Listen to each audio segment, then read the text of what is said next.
Do you want to tell him, Auggie, or shall I?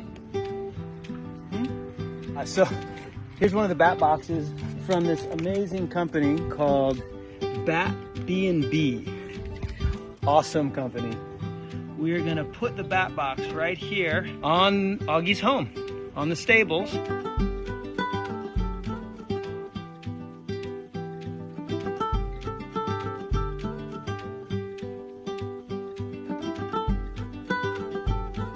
And there you have it, folks.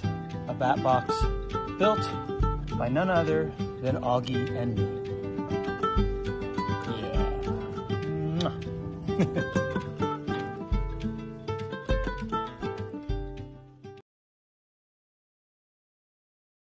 One of my favorite words as a conservationist is symbiosis. Humans and plants and animals can live together with mutual benefit.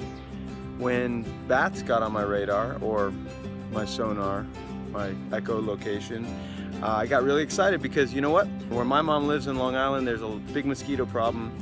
So I'm gonna get one of these bat houses so that they come live with us and help us reduce our mosquitoes.